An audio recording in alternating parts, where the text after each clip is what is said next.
Καλημέρα. Καλώς ορίσατε στην εκδήλωσή μας. Ξεκινάει η διεπιστημονική ημερίδα της Europa Donna Ελλάς με τίτλο «Η γυναίκα στο κέντρο της θεραπείας». Η σημερινή διαδικτυακή ημερίδα σχεδιάστηκε στα πλαίσια της πανευρωπαϊκής εκστρατείας της Europa Donna για την Παγκόσμια ημέρα υγείας του μαστού Breast Health Day 2020. Πριν ξεκινήσουμε, θα ήθελα να ευχαριστήσουμε την στήριξη του χορηγού μας, για τη στήριξη των χορηγών μας, την Ipsen Φαρμακευτική και όλους εσάς για τη συμμετοχή σας. Θα ήθελα να καλέσω την Πρόεδρο, Ευρωβουλευτή και Πρόεδρο της Europa Donna Ελλάς, την κυρία Έλενα Κουντουρά, για έναν χαιρετισμό και για να κηρύξει την έναρξη των εργασιών της ημερίδας. Καλημέρα κυρία Κουντουρά, ο λόγος σε εσάς. Σας καλωσορίζω στην διεπιστημονική μας ημερίδα και θέλω να σας ευχαριστήσω θερμά για τη συμμετοχή σας εν μέσω της υγειονομικής κρίσης που πλήττει τη χώρα μας και όλο τον κόσμο.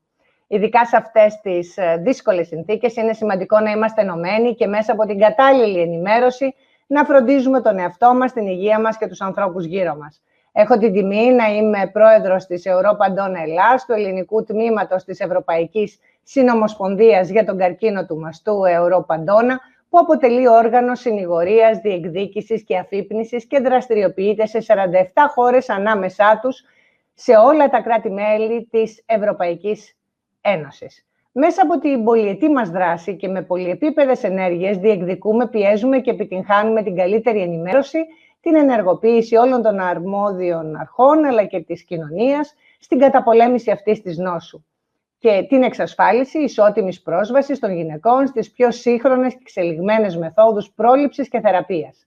Σε αυτή την κατεύθυνση έχουμε κάτω από την ομπρέλα μας και συνεργαζόμαστε με όλες τις εθνικές μη κυβερνητικές οργανώσεις στην Ελλάδα με κοινό σκοπό την προστασία της υγείας.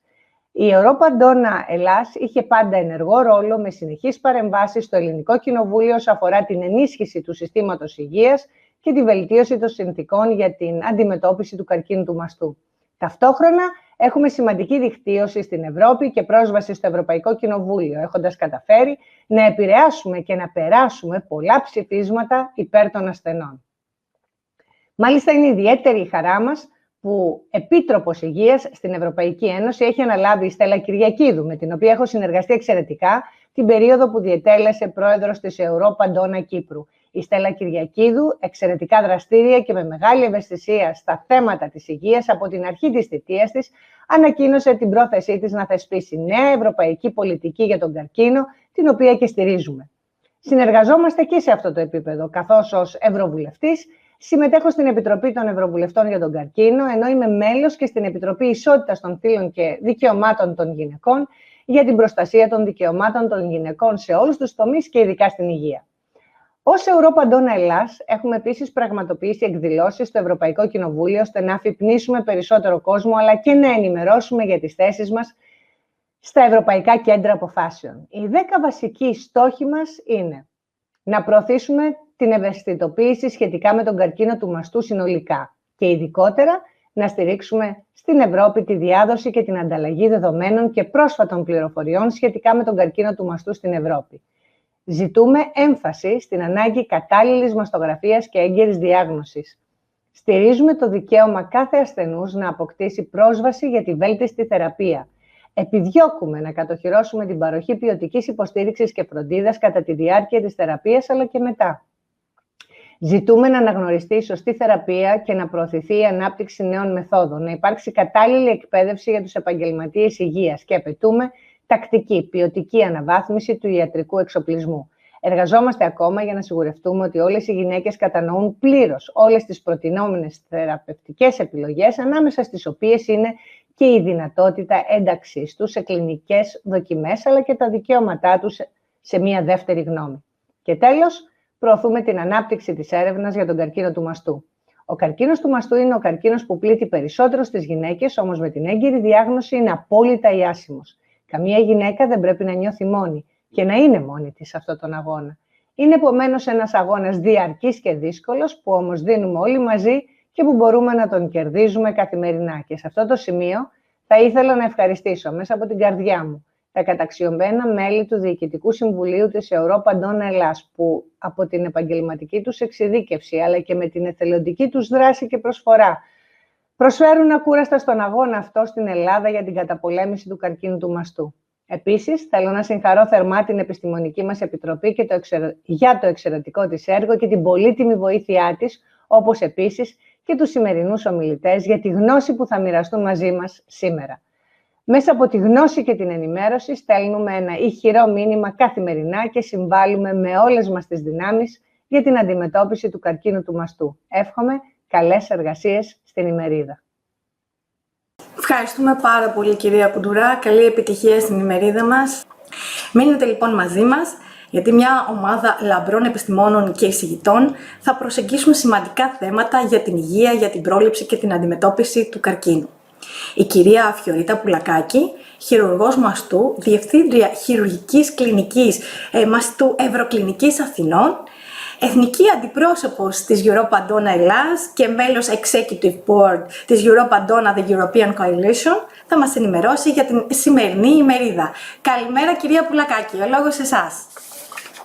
Καλημέρα σας και από μένα. Θα σας καλωσορίσω και εγώ με τη σειρά μου στη σημερινή ημερίδα. Επιλέξαμε ως θέμα αυτής της ημερίδας τη γυναίκα στο κέντρο της θεραπείας και την εξατομίκευση όλων των θεραπείων, όλων των στρατηγικών που πρέπει να γίνεται. Πρέπει η ιατρική να είναι πλέον εξατομικευμένη, κομμένη και ραμμένη στα μέτρα της κάθε γυναίκας ξεχωριστά. Στη συνέχεια θα ακούσετε πάρα πολύ ωραίες ομιλίες, εξαιρετικά ενδιαφέρουσες για πάρα πολλά θέματα, τόσο στο επίπεδο της πρόληψης. Θα ξεκινήσουμε με ένα τραπέζι με εξαιρετικούς ομιλητές που είναι αφιερωμένο στον τρόπο ζωής, στην πρόληψη και στο πώς μπορούν οι αλλαγές στον τρόπο ζωής να επηρεάσουν την πιθανότητα μια γυναίκα να νοσήσει. Θα ακούσουμε για άσκηση, διατροφή, διαχείριση στρες, self-care, έννοιες τις οποίες ακούμε καθημερινά γύρω μας, αλλά θα ξεκαθαρίσουμε πάρα πολλά πράγματα μετά από αυτή την ημερίδα. Θα ακολουθήσει ένα άλλο στρογγυλό τραπέζι από καταξιωμένους ακτινολόγους, εξειδικευμένους απεικονιστές μαστού, οι οποίοι θα μας ενημερώσουν για τις εξετάσεις τις οποίες πρέπει να υποβάλλονται οι γυναίκες ανάλογα με την ηλικία τους και τον ατομικό κίνδυνο να αναπτύξουν την νόσο. Θα ακολουθήσει ένα στρογγυλό τραπέζι που αφορά τις θεραπείες του καρκίνου του μαστού, τι άλλαξε, τι αλλάζει, τι μπορεί να προσφέρουν οι συστηματικές θεραπείες, η χειρουργική αλλά και η πλαστική χειρουργική σε μια γυναίκα που μόλις έχει διαγνωστεί με καρκίνο του μαστού. Κρατήσαμε για το τέλος ένα εξαιρετικό τραπέζι με ειδικά θέματα που έχουν ιδιαίτερο ενδιαφέρον για τις γυναίκες που έχουν ζήσει την εμπειρία του καρκίνου του μαστού και αφορούν θέματα για τη γυναικολογική τους υγεία, για τη σεξουαλικότητά τους, για τη γονιμότητά τους. Ελπίζω να απολαύσετε τις ομιλίες. Καταβάλαμε όλοι πάρα πολύ κόπο για να δημιουργηθεί αυτή η ημερίδα. Ευχαριστούμε πάρα πολύ την εταιρεία Σύμπραξη και ειδικά τον κύριο Μπελαλίδη για τις ακούραστες προσπάθειές τους να γίνει σήμερα εφικτή αυτή η ημερίδα. Ζητούμε την κατανόησή σας, όπως είπε και η Γενική Γραμματέας μας, για τυχόν μικρά ή μεγαλύτερα, ελπίζω όχι μεγαλύτερα, τεχνικά προβλήματα. Θα πρέπει να ευχαριστήσουμε το χορηγό μας, την εταιρεία Ipsen, η οποία πάρα πολύ πρόθυμα ανταποκρίθηκε στην πρόθεσή μας να γίνει αυτή η ημερίδα και χωρίς τη στήριξή τους δεν θα ήταν εφικτή. Σας αφήνω να απολαύσετε το υπόλοιπο της ημέρας. Ευχαριστώ.